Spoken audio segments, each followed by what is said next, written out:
Many Iran experts say that Iran's leaders don't understand our Constitution. So they need to understand that under our Constitution, Congress plays a very important role of approving international agreements. And any deal that is not approved by the Congress won't be accepted by the Congress now or in the future. We don't know what the final terms of the deal are, but we know so far that Susan Rice, the president's national security advisor, has already conceded that Iran will have a robust uranium enrichment capability. Well, likely Democratic presidential contender Hillary Clinton will address her private use of email while she was Secretary of State after her speech at the United Nations coming up very soon. We'll talk about that. So what should Republicans do with what the media has deemed a sizable controversy? Welcome back to MidPoint. We're having former American ambassador, author, and conservative political activist, also former presidential candidate, Alan Keyes. Great to have you back with us, sir. Yeah, it's good to be with you. Thank you.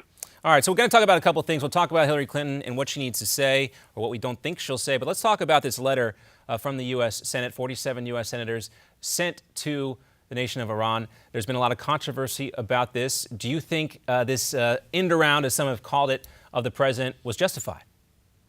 Well, I think there are strong feelings in this country that arise from the fact that Barack Obama seems to be acting in a way that's seriously damaging to present and future interests of the United States. And I think the folks in the Senate want to make sure there's no miscalculation on the part of Iran and other countries in the world about the strength of our resolve in terms of both our understanding of the complexities in the Middle East and of the dangers that will be posed by the possession of nuclear weapons by Iran, or our willingness to stand firm and forthrightly for the things that we think are going to be most conducive to making sure that, some terrible and catastrophic war doesn't break out in that part of the world because they have badly calculated about the resolve of the United States. So in that respect, I understand it. However, I also think it's a symptom of the fact that we've had bad leadership, if you don't mind my saying so, from the GOP and the Congress, who have allowed the impression to be created that they are not, in fact, strongly concerned with Obama's lawlessness, with the way in which he has end-run the Congress. Let me jump in there, because that really sets us up for my next question for you. There have been several opportunities, for the House GOP leadership in Congress to hold the president accountable using constitutional apparatus like the power of the purse, yet they have not been willing to do that. Well, see, I think that's a problem. And I think that problem, the fact that they haven't used the constitutional means to call the public's attention to the great dangers that are posed by Obama's policies, by the lawlessness of his edicts on immigration, by the unilateral way he has gone about conducting foreign policy, by the treacherous way, to be quite frank, that he has been dealing with some of our friends and, making nice with our enemies in ways that have been seriously damaging to America. And yet, the Senate leadership, for instance, has been conducting business as usual, approving people for high positions in defense and the law enforcement department, justice, just like there was no lawlessness and we were dealing with a regular administration.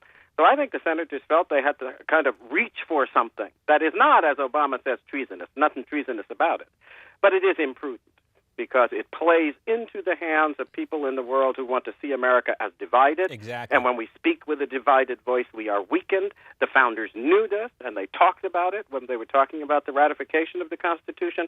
They gave the Senate the role it's supposed to play, and because some of the feckless Republican Senate leaders have not been using the powers that they're supposed to have and exercising them with responsibility, they have now produced a situation where the only way that I think a strong message can be sent on this vitally important issue is a way that, in my opinion, is not the best in terms of the strength we project in the world, because unity is strength, and the president is supposed to be able to speak for the whole American people. Now, it's his own fault that he doesn't, but it's also the fault of a GOP leadership that hasn't held him accountable for not respecting the Constitution. There was also this bipartisan bill, too, in the U.S. Senate, which was sponsored by Bob Menendez. We know he's in a little bit of trouble, got some things to worry about right now, but also Bob Corker.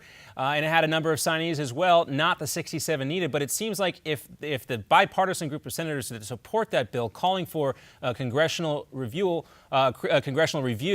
of the Iran deal, if they could get 67 senators to sign on to that, there would be nothing the president could do. He could override, or they could override his veto. Well, I think that's clear, and I think, but you have to have that in mind. I mean, you're in a situation where, because I think they are double-minded people on this side of the Republican Senate leadership, they talk about his lawlessness, his excesses, his lack of regard for basic U.S. interests in national security and otherwhere, and then they go around the world campaigning for this trade partnership for the Pacific that has been conducted in a way that cuts the Senate out of its proper role and that seeks to force them to just rubber stamp an agreement he's already made. He has been led to miscalculate, and I think is fully convinced of the weakness of their resolve. And sadly, I think that then leads to a need to stand up in ways that are perhaps imprudent in order to try to prove that you're not. What they ought to be doing is thinking through and making use of the proper constitutional procedures. Then these extraordinary kinds of gestures wouldn't be needed. Well, the adversarial relationship between this administration, this president, this White House, and Congress goes back basically to the day he took office. Next time around in 2016, since you ran for president, sir, I wanted to ask you if the American voter should start considering somebody who might be able to work a little bit better with Congress, maybe somebody a little bit more than 2 years of experience serving. No, I beg to differ. I think that Congress has worked extraordinarily well with Barack Obama by caving and surrendering in every possible respect to the things that he's doing. Now, that I don't think are this administration would agree with that assessment, but I see your point. So I think that these leaders, McConnell and Boehner, have sold out their constituents, have sold out the people who voted for them, so that they could work hand in glove with Barack Obama in ways that are damaging to this country. And I think it has to stop. Now, there has been some discussion recently, especially as we looked at the Homeland Security funding fight, that there was maybe a little bit of a rift that had developed between Mitch McConnell and John Boehner. Do you hear anything about that? Do you believe that to be true? Well, I guess I haven't seen the concrete. I only look for results, and I think a lot of people are now realizing that all these phony gestures and phony votes and other things they contrive to try to make themselves look good politically don't make up for the fact that when the smoke clears, things are going ahead on a lawless, unconstitutional basis that they've been decrying and doing nothing about. And I think it all has to do, at the end of the day, with the fact that they have signaled for years that they don't intend to use the key instrument the founders gave the Congress, which is impeachment, in order to bring the case to the American people for what's going on. If they had done that before the last election, they might very well have won a majority in the Senate that would have prevented all of these things from going on. Well, we know they don't seem willing to use the I word very often, but you are, Ambassador Alan Keyes. Thanks so much for being with us, sir. A pleasure to talk to you. Glad to be with you. Bye-bye. All right, yeah, there you heard it. Alan Keyes using the I word again there.